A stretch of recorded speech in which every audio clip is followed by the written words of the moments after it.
Everyone, কেমন আছো? রান্না রকমারি চ্যানেলে আর একটি পর্ব দেখার জন্য সবাইকে ওয়েলকাম জানাই। তোমাদের সাথে শেয়ার করব দারুণ একটি নিরামিষ রেসিপি, পনির বাটার মশলা। পনির বাটার মশলা কিন্তু প্রায় পেঁয়াজ রসুন দিয়ে করা হয়। তো আজকে তোমাদের সাথে শেয়ার করব বাড়িতে থাকা কিছু জিনিস দিয়ে পনির বাটার মশলা, যেটা খেতে কিন্তু দারুণ হয়। তো চলো শুরু থেকে শেষ পর্যন্ত রেসিপিটি দেখে নেওয়া যাক। এখানে প্রথমে 1 চামচ মতো অল্প পরিমাণ মতোই নিয়েছি। বাড়িতে থাকা কিছু অল্প মশলা দিয়ে কিন্তু আজকে বাটার মশলাটা তোমাদের তৈরি করে দেখাবো। এখানে অল্প পরিমাণ মতো 1 চামচেরও কম বাটার নিয়েছি। এবার এখানে আমি নিয়ে নিচ্ছি 2টো এলাচ আর 2টো শুকনো লঙ্কা। পনির বাটার মশলা কিন্তু রসুন পেঁয়াজ দিয়েই করা হয়, কিন্তু মাঝে মাঝে নিরামিষের দিনে কিন্তু এরকম একবার বাড়িতে ট্রাই করো, আশা করি ভালো লাগবে। তারপরে দিয়ে দিলাম এখানে 2টো তেজপাতাকে মাঝখান থেকে ছিঁড়ে দিয়ে দিলাম।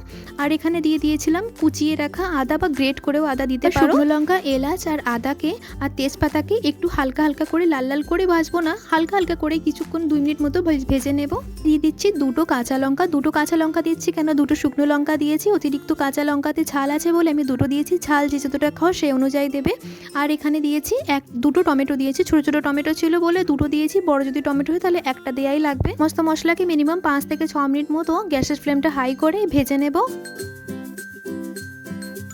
মিনিট ভেজে নেওয়ার পরে এখানে দিয়ে দিচ্ছি পরিমাণ মতো কাজু। কাজুটা পরে দিচ্ছি কেন কি আগে কাজু দিলে পুড়ে যেতে পারে, তার জন্য কাজুটা একটু বাদেই দিয়েছি। তো এবার 3 থেকে 4 মিনিট মতো আর একটু ভেজে নেব। বেশিক্ষণ ভাজবো না, হয় কাজুর যে সুন্দর গন্ধটা সেটা চলে যাবে। তার জন্য মিনিমাম 3 থেকে 4 মিনিট মতো ভেজে নিয়ে এই মশলাটাকে তুলে নেব। যা মশলাটাকে মিক্সার জারের মধ্যে তুলে নিচ্ছি। এবার এই গরম গরম মশলাটাকেই আমি একটু মিক্সিতে পেস্ট করে নেব। দেখো কতটা সুন্দর একটি বাটারি মশলা তৈরি হয়ে গেছে, আর কালারটাও কতটা সুন্দর লাগছে। টাকে সাইড করে এইবার পনিরগুলোকে আমি ভেজে নেব। পনির কাটাটা আমি আর দেখালাম না, যে যতটা যেইভাবে শেপে কাটতে পারো সেই অনুযায়ী কিন্তু কাটবে। আমি কিন্তু পনিরটাকে এই শেপে কেটেছি। সমস্ত পনিরগুলোকে কড়াইতে দিয়ে তেলে দিয়ে এবার হালকা হালকা করে লাল লাল করে ভাজবো, অতিরিক্ত কিন্তু পুড়িয়ে ফেলবো না।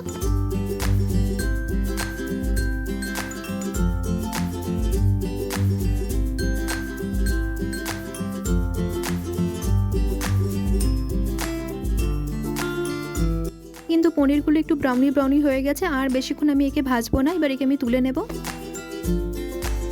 একটি বাটির মধ্যে আমি গরম জল আর নুন দিয়ে রেখেছিলাম। গরম জলের মধ্যে পনিরগুলো ভিজিয়ে রাখলে পনিরগুলো খুবই সফট হয়, তার জন্য আমি পনিরগুলোকে গরম জলের মধ্যে ভিজিয়ে রাখছি। আবারও আমি কড়াইতে নিয়ে নিচ্ছি অল্প পরিমাণ মতো বাটার। যতটা তরকারি আছে সেই অনুযায়ী দিচ্ছি। এখানে আমি নিয়ে নিয়েছি অল্প পরিমাণ মতো বাটার। বাটারের মধ্যে দিয়ে দিলাম এখানে 2 চামচ মতো একটু রেড চিলি পাউডার কালার আনার জন্য। আমি এটা কিন্তু ঝাল রেড চিলি না, জাস্ট কালারটা খুব সুন্দর হবে তার জন্য এখানে 2 চামচ মতো রেড চিলি পাউডার দিয়েছি। আর 1 চামচ মতো দিয়েছি জিরে গুঁড়ো। দুটো মশলাকে ভালো করে একটু মিক্স করে নেব। মশলাকে একসাথে মিক্স করে নেওয়ার পরে যে মশলাটাকে আমি ভেজে রেখে দিয়েছিলাম সেই মশলাটাকে এবার এই কড়াইয়ের মধ্যে দিয়ে দিলাম। সমস্ত মশলাকে ভালো করে কিন্তু কষিয়ে নিতে হবে। মশলাটাকে ভালো করে কষিয়ে নিতে হবে। এই মশলা কিন্তু বেশিক্ষণ কষানো লাগবে না, কেন কি এই মশলাটা বেটে নেবার আগে গোটা মশলাটাকে আমি ভালো করে ভেজে নিয়ে তারপরে একে পেস্ট করেছি, তার জন্য একে বেশিক্ষণ আর ভাজা লাগবে না বা কষানো লাগবে না। মশলা থেকে কিন্তু গ্যাসের ফ্লেমটা মিডিয়াম করে কন্টিনিউ ভাজতে তাহলে থাকতে হবে, কেন কি মশলা আগে থেকে ভেজে রেখেছিলাম, তলা থেকে লেগে যেতে পারে, তার জন্য কন্টিনিউ একে আমি কষাতে তাহলে আছি। প্রত্যেকদিনের আমার ভিডিও যদি ভালো লেগে থাকে প্লিজ একটি লাইক করে দেবে। তোমাদের একটি লাইকে কিন্তু আরও বেশিভাবে মোটিভেট হতে পারি আর নতুন নতুন রেসিপি নিয়েও আসতে পারি। পরিমাণ মতো দিয়ে দিয়েছি, কিন্তু মশলা কষানো হয়ে গেছে, মশলা থেকে একটু একটু তেল ছেড়ে দিয়েছে। আর একে বেশিক্ষণ আমি ভাজবো না। যেই জলের মধ্যে আমি পনিরগুলোকে চুবিয়ে রেখেছিলাম গরম জল নুনের মধ্যে, সেই জলটা আমি আর ফেলিনি, সেই জলটাই আমি কিন্তু দিয়ে দিয়েছি। আর কতটা জল লাগে না লাগে সেটা তারপরে একটু খুন্তি দিয়ে নাড়িয়ে দেখে নেব কতটা জল লাগবে কিনা। এতে আরও সামান্য পরিমাণ আরও জল দেওয়া লাগবে।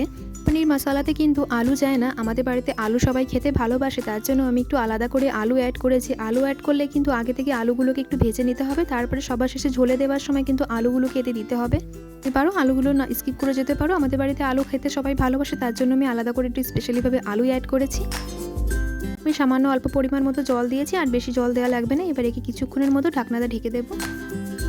পাতে ঢাকনাটা তুলে দেখবো ভালোভাবে জাল উঠে গেছে, একে আর ঢাকা লাগবে না। এবার গ্যাসের ফ্লেমটা হাই করে ভালো করে ফুটিয়ে নিতে হবে। আর আলুটা যদি দিয়ে থাকো আলুটা একটু চেক করে নিতে হবে।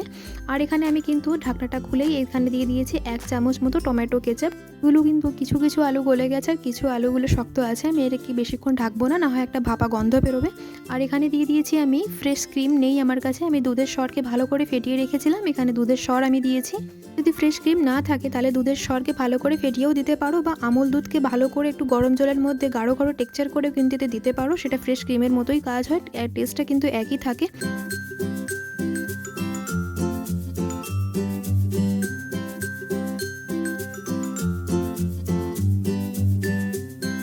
অনেকটাই টেনে নিয়েছে, ঝোলটা অনেকটাই কিন্তু গাঢ় হয়ে গেছে। এবার আমি ভেজে রাখা পনিরগুলোকে এতে অ্যাড করে দিলাম। ব্যালেন্স করার জন্য এখানে আমি অল্প পরিমাণ মতো চিনি দিয়েছি। নিরামিষে একটু হালকা হালকা মিষ্টি হলে খেতে কিন্তু বেশি ভালো লাগে। দিয়ে মিনিমাম 2 মিনিট মতো একে ভালো করে আমি ফুটিয়ে নেব। ফুটিয়ে নেওয়ার হয়ে গেছে। এবার এখানে আমি দিয়ে দিচ্ছি ভেজে রাখা কাসুরি মেথি। কাসুরি মেথিকে একটু ড্রাই রোস্ট করে হাতে একটু ঘষে নিয়ে উপরে অল্প পরিমাণ মতো কাসুরি মেথি অ্যাড করে দিয়েছি। এবার একটু ভালো করে আলতো হাতে কিন্তু একে নাড়াচাড়া দিয়ে নেব।